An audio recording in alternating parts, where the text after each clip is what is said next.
부산과 광주를 오가며 컨테이너 화물을 운송하고 있는 30대 김모 씨. 김 씨 차는 컨테이너를 싣는 트랙터 차종 10톤 화물차로 노란색 영업용 번호판이 달려 있습니다. 운송회사로부터 빌린 번호판입니다.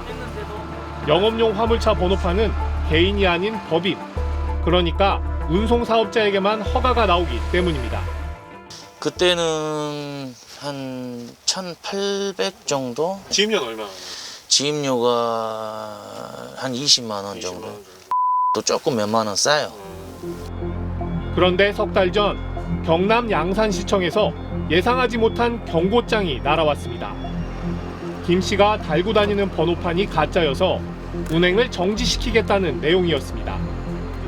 갑자기 번호판을 떼야 하는 처지가 됐습니다. 법인회사에 지입료를 내고 사용하는 번호판을 달고 있는데 이제 불법 번호판으로 판명이 나서 그거를 나중에 듣고 지금 번호판을 뺏기게 되는 그런 상황에 지금 처해 있죠. 언제? 졸지에 가짜 번호판을 단 화물차 운전자가 되면서 1리터에 340원 정도 하는 정부의 유류세 지원도 끊겼습니다. 기름값만 한 달에 150만 원이 불어나게 된 겁니다. 차 할부금에 생활비까지 생계가 막막한 처지가 됐습니다.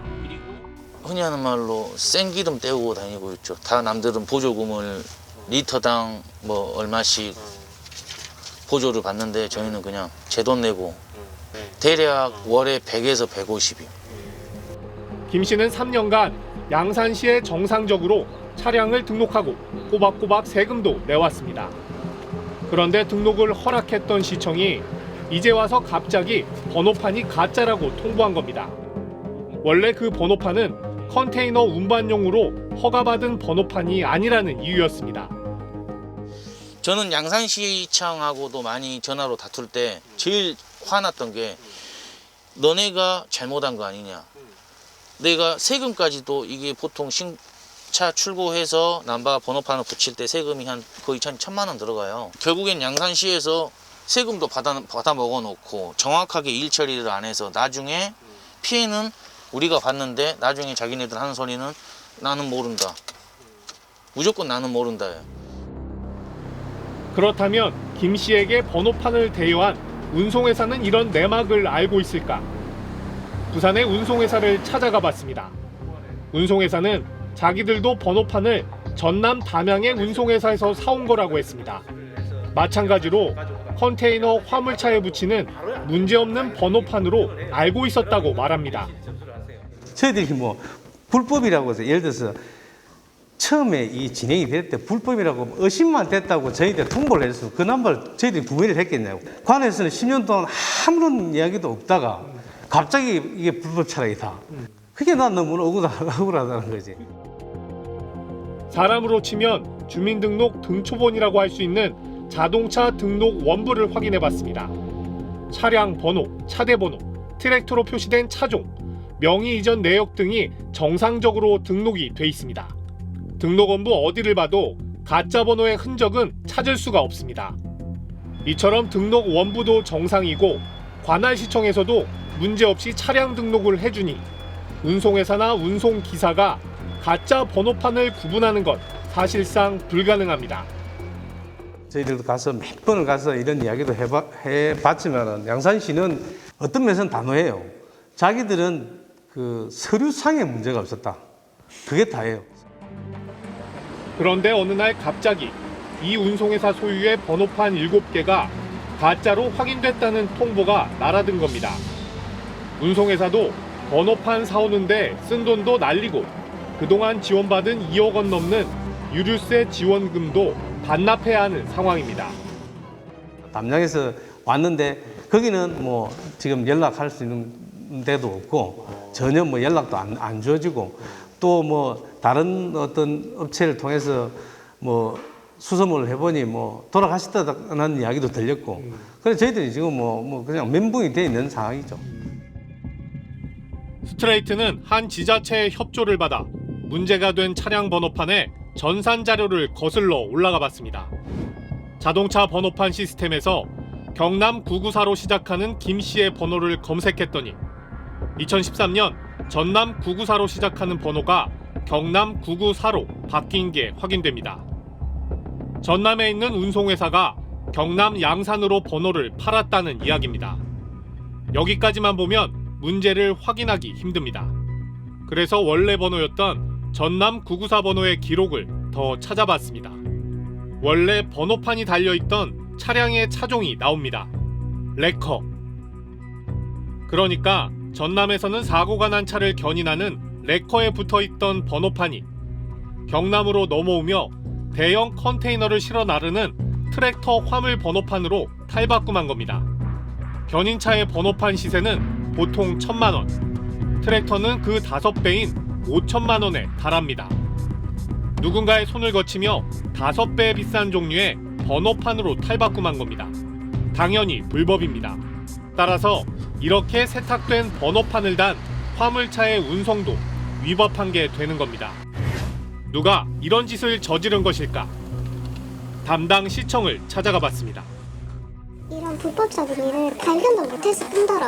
이게 발견하기가 힘들어요. 왜냐면 이게 세탁이 계속 되니까 이게 뭐 몇 개 업체를 거쳐서 오다 보면 정산으로 보기 힘들어요. 이것도 이 업무를 우리도 담당자가 계속 1년마다 바뀌거든요.